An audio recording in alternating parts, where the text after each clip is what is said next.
Hey guys, how's it going? I'm the Tmeister, and welcome back to the city of Timbukton in episode 71 of the series in 2021, the first video of 2021. So I hope you guys are doing all well. I hope you guys had a good holiday season and that you're well rested, and yeah. So for this episode, what we'll be getting into right off the bat, I'm going to work on North Timbukton a little bit in this neighborhood, which does not have a name at the moment. If you guys want to, as usual, give like a backstory or at least give this area a name, just drop a comment down below, and I'll be glad to feature the winner, I suppose, in the next episode. But what will be included in this neighborhood, as you're seeing me build right now, is sort of like an oil storage facility. The inspiration behind this is actually from Portland, Maine. So just across the bay from downtown, there's like these large oil refinery areas. Not refineries, but I mean like these oil storage container areas. So that's kind of like where I got that idea, just to add a little bit of variance in this neighborhood because it's mostly going to be residential. You know, so I just wanted something interesting to be in this area. And yeah.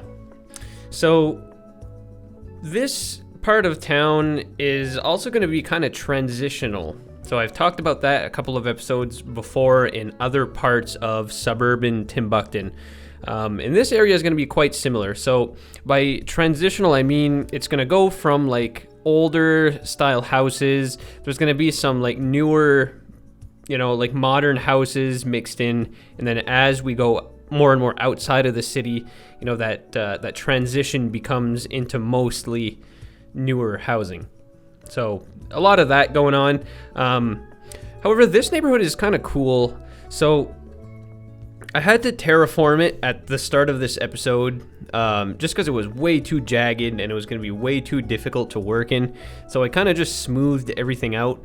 And when I was designing the street layout, I kind of got the sense that part of this neighborhood is kind of like nestled in the hills. You know, it's kind of like a quaint little neighborhood. And by the end of it, like I'm quite happy with the way this turned out. I wasn't 100% sure how the whole area was going to look like. I was just kind of, you know, going along with the development of it. But you'll see in the end, like, I'm sure you guys will like this neighborhood as we progress in the construction of it. So as far as this oil storage facility goes, it's not going to be anything too major. There's going to be like 5 tanks or something like that, a couple of buildings surrounding it. Just like an average size, like industrial area. It's going to be contained into this specific area, though. There's not going to be like other buildings and stuff branching out of it. So really we're keeping it simple with this little build here.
So moving on, this main road here that you see me plopping buildings against runs pretty much through this entire neighborhood outside of town. And my thought process behind this area, or this road more specifically, is that, this road has been here an awful long time, and, businesses and homes were built up on it over, not hundreds of years, but, you guys get the point, maybe like 100 years or so.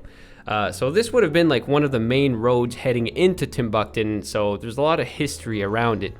But if you explore a little bit out of this main road and go into like the back streets, that's where you'll find like your more modern homes like you're seeing me plop down right now. So that's kind of like how I was thinking this area developed over time. So there's like a good mixture of old and new over here. So you can see along this highway here, so this street would have been built after the construction of the highway just because it follows the curvature of it. And this is due to the terrain. That's one of the reasons why the highway is built in this way. So there's like a giant hill here that this neighborhood is built on, and it was a little bit challenging to build on. But yeah, like the neighborhood itself had to kind of follow the contour of, first of all, the highway and basically that big hill. But I mean, yeah, you guys know me by now, but I'm always trying to think of like these little backstories and reasoning behind why everything is built the way it is. So if I build a certain street in a certain way, I'm always trying to think like, why is this street built like this? Now, I'm not an urban planner by any means. Like I know relatively little in what goes into urban planning and whatnot. I'm still, my knowledge is quite basic. But I'm always trying to make like these plausible stories on how an area came to be. And I'm not sure if this is like documented in any way or if there's like any official reason for this.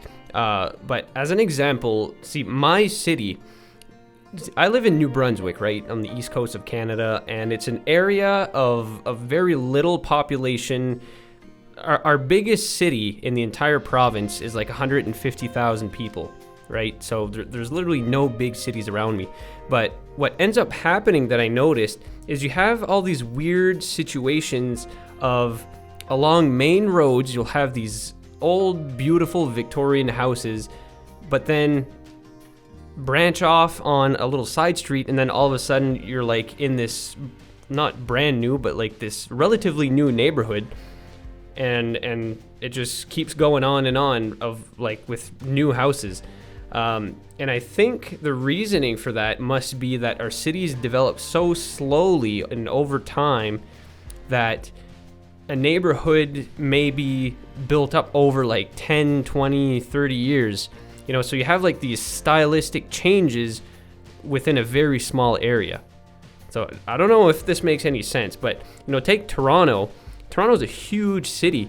You'll look at Toronto on Google Maps and you'll just have like miles and miles and miles of relatively identical neighborhoods, right? It's just like row houses and row houses for blocks and blocks.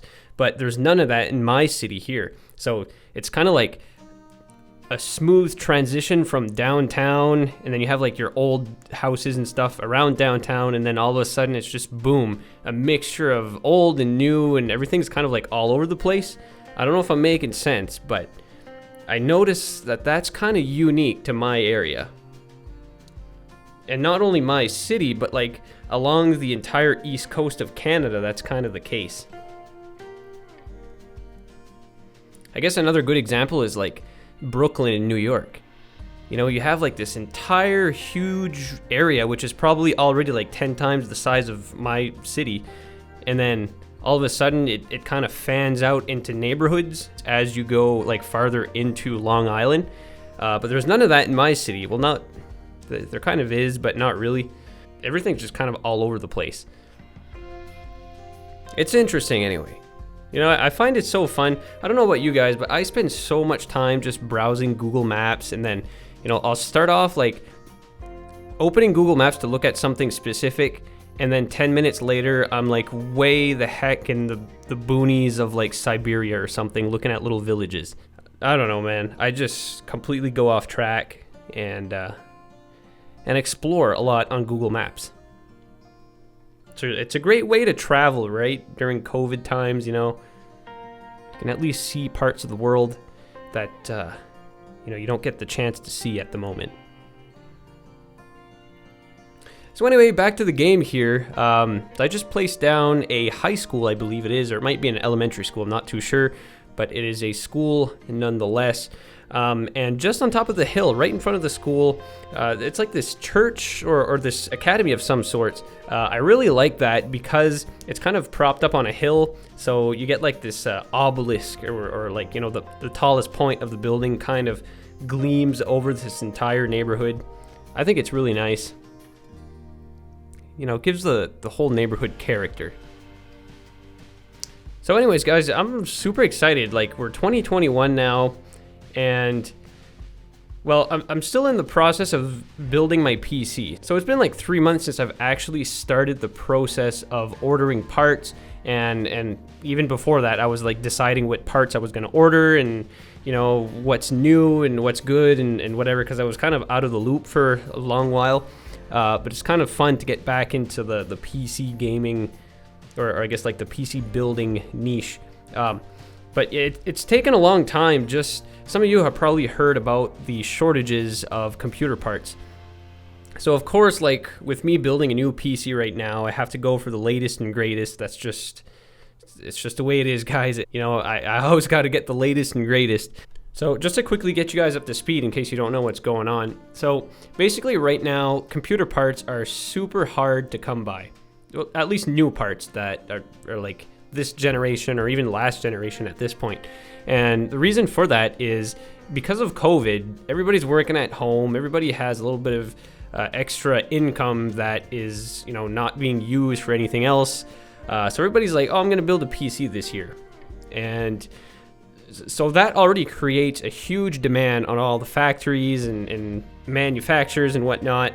But then on the flip side, you have like a bunch of logistical issues and staffing issues because of COVID. So that's kind of creating a compounding issue. So anyway, parts are super hard to find. They're super expensive too. Like a lot of retailers are selling for above MSRP. It's kind of a mess and it's just a huge delay. Like I've been waiting for a couple of parts now for like 2 months maybe. So I'm kind of bummed about that because I was hoping to get my computer before Christmas and document that and I kind of wanted to show you guys the inner workings of my production studio and all those things. But whatever, it'll just have to wait another couple of weeks probably, or a couple of months, I don't know. But yeah, I'm just really excited to get my new rig up and running because one of the things I'm looking forward to in 2021 is streaming. I want to start to stream City Skylines for you guys and provide, some more exclusive content. These videos are great. You get to see like a quick overview of how Timbukton is developing, but I'd like to get you guys even more involved than I have been, in the last couple of years, really. And streaming is the best way to do that, in my opinion, because it's live, right? You guys can be like right here with me, basically, and shape the future of Timbukton, literally. You guys can drop comments and give me suggestions and whatnot as I'm developing the city. So I'm predicting, guys, from here until the next couple of months, I should be up and running, hopefully, if all goes well, and I'll be able to start streaming for you guys. Not only that, just tons of new content is in the works at the moment, and stuff that I'm super excited to share with you guys. I got some new sound panels in here, so, at least things are sounding good, I hope. But anyways, so I'm going to wrap it up right about now, guys. I skipped ahead in a couple of occasions here, so I didn't want to showcase this entire neighborhood being developed. It would have been kind of long and boring. So I kind of skipped through a few parts. Hope you're okay with that. But stay tuned for some cinematics coming up right here, so you'll see a good glimpse of this whole neighborhood. And as far as next episode, I'm not too sure what we'll get into. Mostly Suburbs. It's probably going to be Suburbs for the next little while, guys, as I've mentioned in last episode. But, it's part of the city, right? You can't ignore the suburbs and the outer layers of Timbukton. We've covered downtown, now we got to cover the suburbs, which is a lot more area to cover, really, but that's all right. At the end of this, guys, we'll have an awesome city. It's going to be great. So with all that being said and done, guys, I really hope you liked this episode. If you did, drop a comment, give it a like, and also feel free to subscribe for many more videos like this one coming out in the near future. So guys, until the next episode, please take care.